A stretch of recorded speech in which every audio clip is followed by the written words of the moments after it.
ব্রুবাণাং সংস্তুয় জ্ঞানাং দীর্ঘসূত্রিণাং বৃদ্ধ কুলপতি সুতম বহুরিচ্ছ শুনক অব্রবীৎ।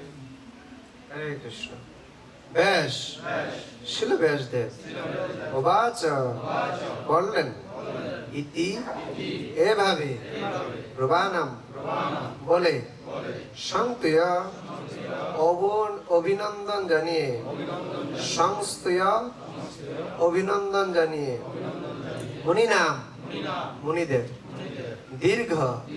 দীর্ঘকাল ব্যাপী সত্যি নাম যারা যজ্ঞ অনুষ্ঠানে রত ছিলেন, বৃদ্ধ প্রবীণ কুলপতি সবার প্রধান শ্রুতম শিল সুত গোস্বামীকে বহুরিচ বিদ্যান শুনক নামক অব্রবীত বললেন।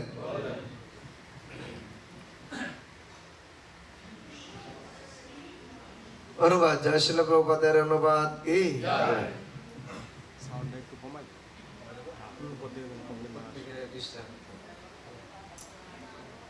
সাথে সাথে সুত গোস্বামীকে এইভাবে বলতে শুনে সে দীর্ঘকাল ব্যাপী যজ্ঞ অনুষ্ঠানে রত সমস্ত ঋষিদের মধ্যে সবচাইতে প্রবীণ এবং বিদ্বান শুনক মণি তাকে অভিনন্দন জানিয়ে বললেন। বুঝতে পেরেছেন? হরে কৃষ্ণ, বুঝতে পেরেছেন? বলুন, কে বুঝতে পেরেছেন?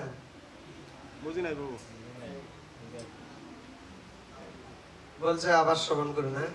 সুত গোস্বামীকে এইভাবে বলতে শুনে,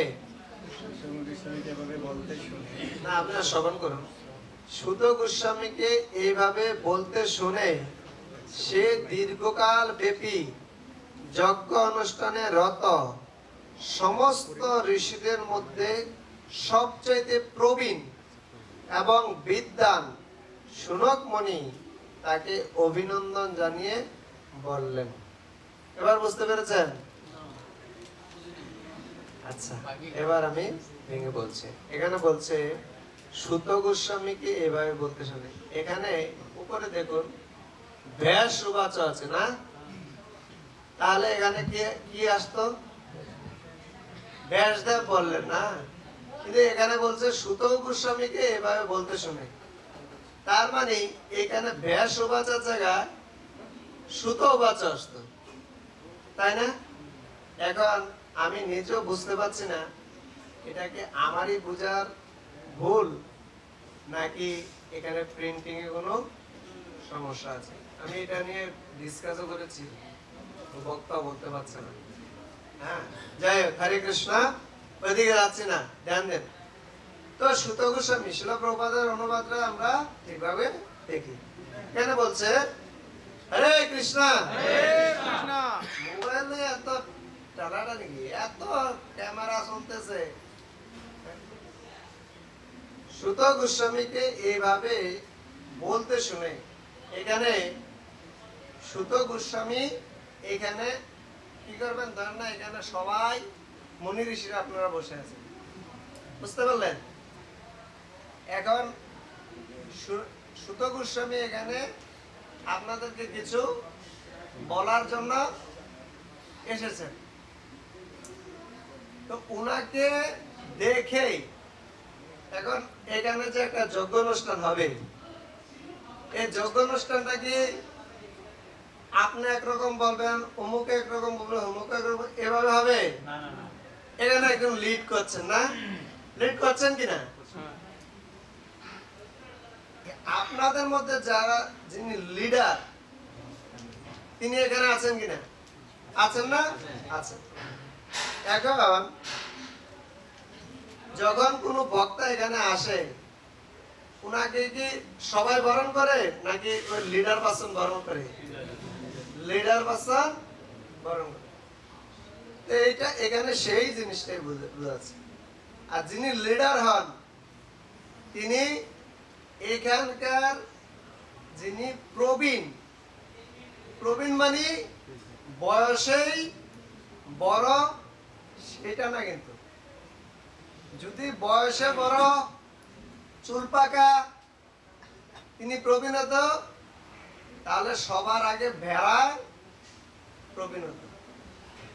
বুঝতে পেরেছেন? ভেড়া সব চুল দেখবেন পাকা, ঠিক না? তাহলে তিনি কি প্রবীণ না? হ্যাঁ, প্রবীণ এভাবে বিচার করেন না। যিনি শাস্ত্র জ্ঞান আছে, পণ্ডিত ব্যক্তি, সবার মধ্যে হ্যাঁ তার আচার আচরণ উত্তম, তাকে বলা হয় প্রবীণ। তো সেই সবাই, এই সমস্ত মুনি ঋষিদের মধ্যে শুনক ঋষি ছিলেন, শুনক মুনি ছিলেন প্রবীণ। আর তিনি যখন সুত গোস্বামী ভগবত কথা প্রদান করার জন্য সেই সভায় উপস্থিত হয়েছেন, আর তখন শুনক ঋষি তাকে অভিনন্দন জানিয়েছে। বুঝতে পেরেছেন? সেটাই বলেছেন। হ্যাঁ, হরে কৃষ্ণ। তাৎপর্যে আর এইটা যদি আমরা না বুঝতে পারি, হ্যাঁ, সেটা যদি আমরা না বুঝতে পারি, এই যে বলাটা এখন ভরে যাবে, আকাশে একলা জল যায়, চোখ দেখছেন কত ছোট হয়ে গেছে। আমি বলছি আমি বেশি করে সময় নেব না, 5 হয়ে গেছে। শিলা প্রভুপাদ তাৎপর্যের মধ্যে পাওয়ারফুল কথা দিয়েছে, ঠিক আছে? তাৎপর্যটা পরেই ছেড়ে দেব, ঠিক আছে? আমাকে উপরে যায় গিয়ে সুমন প্রভু বলছে, প্রভু এত পয়েন্ট বিচিরেন না আজকে। না প্রভু, যারা নির্জলা ছিল তারা প্রসাদ পায় নিছে। নির্জলা ছিল পয়লা, আর আমরা তো প্রসাদ পালন করি। কিছু ভক্ত আছে, যাই হোক। প্রভু আছে। আচ্ছা আচ্ছা, যাই হোক। ঠিক আছে, ঠিক আছে। হরে কৃষ্ণ। জয় শিলা প্রভুপাদ। আপনাদের মনোযোগ আকর্ষণ করছি, এখানে আজকে তাৎপর্যের মধ্যে শিলা প্রভুপাদ অনেক ইনজেকশন দিয়েছে। আমার এই জায়গায় যদি অন্য কোনো বক্তা বসতো, সে ইনজেকশন আপনারা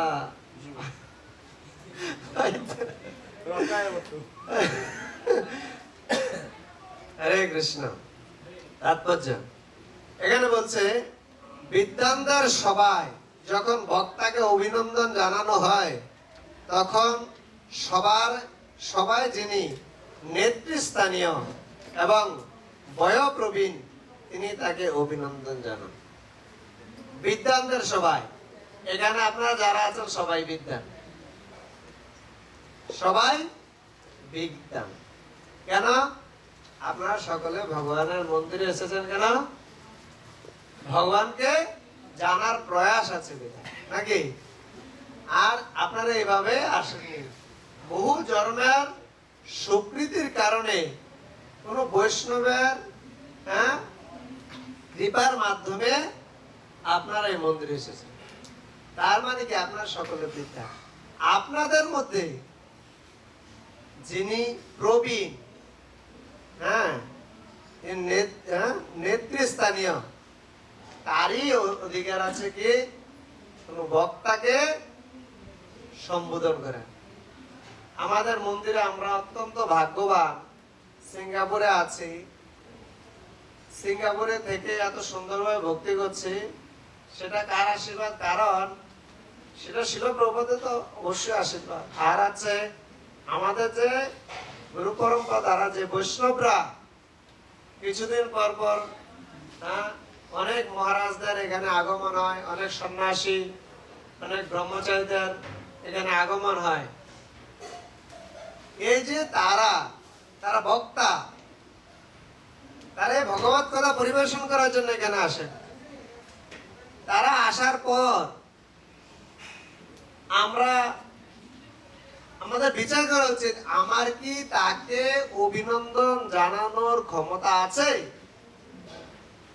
কারণ একজন ওইরকম উন্নত স্তর ব্যক্তিকে কি করে সম্বোধন করতে হয়, একজন আদর্শ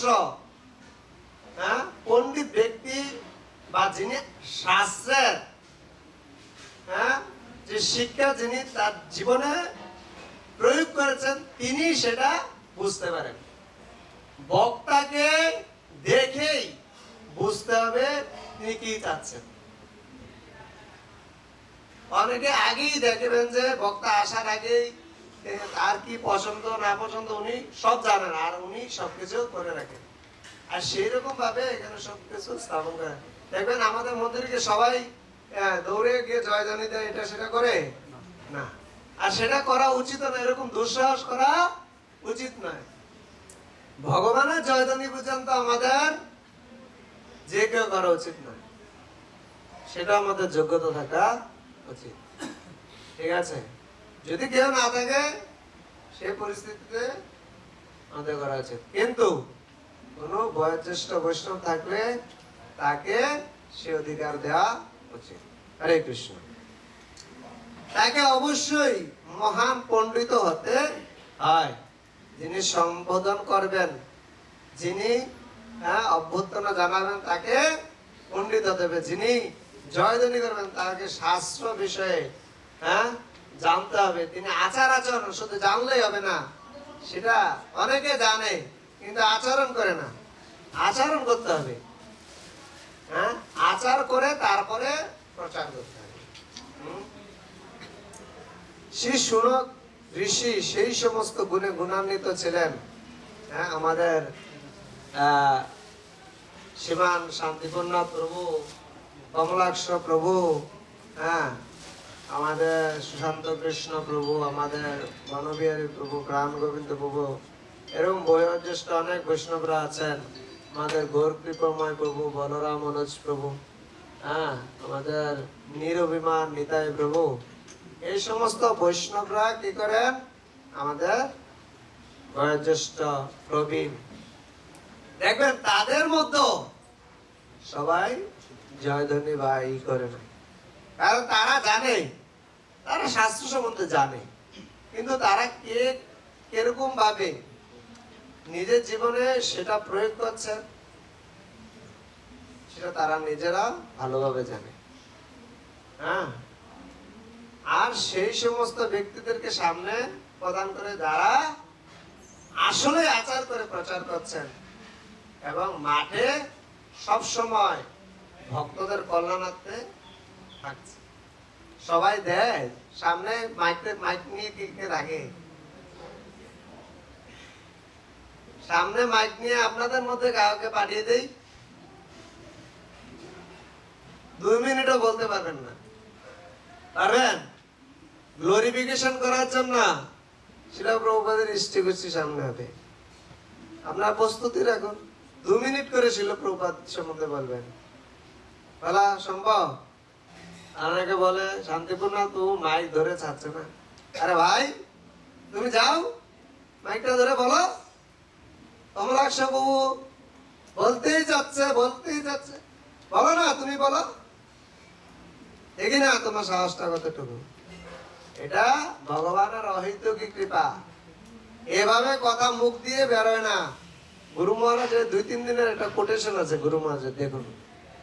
গুরু মহারাজ বলছে, এই যে ভগবানের কাছে ভগবান কথা বক্তা শ্রোতাদের মাঝে পরিবেশন করে, সে পরিবেশনটা বা ভগবানের কথা যখন বলা হয় সেটা এভাবে হয়, তার যোগ্যতা হয় না। ভগবান গুরু বৈষ্ণবদের কৃপা এবং তার যদি শুদ্ধতা থাকে, সেই শুদ্ধতার বল যতটুক সে তার ভিতর শুদ্ধতা আছে, সে বল অনুযায়ী সে কথাগুলি তার ভিতর থেকে বেরোবে। তাহলে আমরা বুঝতে পারছি গুরু মহারাজের কোটেশন থেকে আমি সেটা বুঝলাম যে বলছে গুরু মহারাজ লাস্ট বলে দিয়েছে যে শিলা প্রভুপাদ বলেছেন সত্যতাই শক্তি। বুঝতে পেরেছেন? তাহলে কথাটা বুঝতে পেরেছেন? এই মাইক্রোফোন দিয়ে কথা বলাটা, সেটা যদি আমাদের শুদ্ধতা না থাকে তাহলে আমরা বলতে পারবো। আর সে শুদ্ধতা আসবে শাস্ত্রের যেভাবে বিধিনিষেধগুলি দিয়েছেন এবং শ্রী গুরুদেব যেভাবে আচার আচরণ করতে বলেছেন সেইভাবে যদি আমরা আচার আচরণ করি তাহলে সে শুদ্ধতা আসবে। তা না হলে আমরা কোনোদিন ভালো ভক্ত হতে পারবো না, ভালো শ্রোতা হতে পারবো না। ভালো শ্রোতা হলে অভিনন্দন জানানো যাবে, ভালো করে শ্রবণ করা যাবে। কথা বলছেন? হরে কৃষ্ণ। তো এখানে কি বলছে? শ্রী সুনক ঋষি সেই সমস্ত গুণে গুণান্বিত ছিলেন এবং শিল সুত গোস্বামী যখন শিল সুখদেব গোস্বামীর কাছ থেকে প্রাপ্ত শ্রীমৎ ভাগবত যথাযথভাবে প্রদান করার ইচ্ছা প্রকাশ করলেন, তখন শ্রী সুনক ঋষি উঠে দাঁড়িয়ে তাকে অভিনন্দন জানালেন। হ্যাঁ, যখনই কখন কোন ভাগবত সভা হবে, যদি যথার্থ বৈষ্ণব হয়, তিনি যদি কোনো কিছু বলতে চান, আদর্শ শ্রোতার কাজ হচ্ছে তাকে অভিনন্দন জানিয়ে তার কাছ থেকে শ্রবণ করা, তাকে অভিনন্দন জানানো। ব্যক্তিগত উপলব্ধির অর্থ এই নয় যে পূর্বতন আচার্যদের মর্যাদা লঙ্ঘন করার চেষ্টা করে গর্ভোত্ত ভাবে নিজের বিদ্যা জাহির করা। হ্যাঁ, আমি দুই একটা তত্ত্ব কথা জানি, আর ওইটা নিয়ে যদি আমি আমাদের আচার্য বর্গরা যে শিক্ষা দিয়েছেন সেই শিক্ষাটা পেতে রেখে নিজের মন করা চালিয়ে দেব,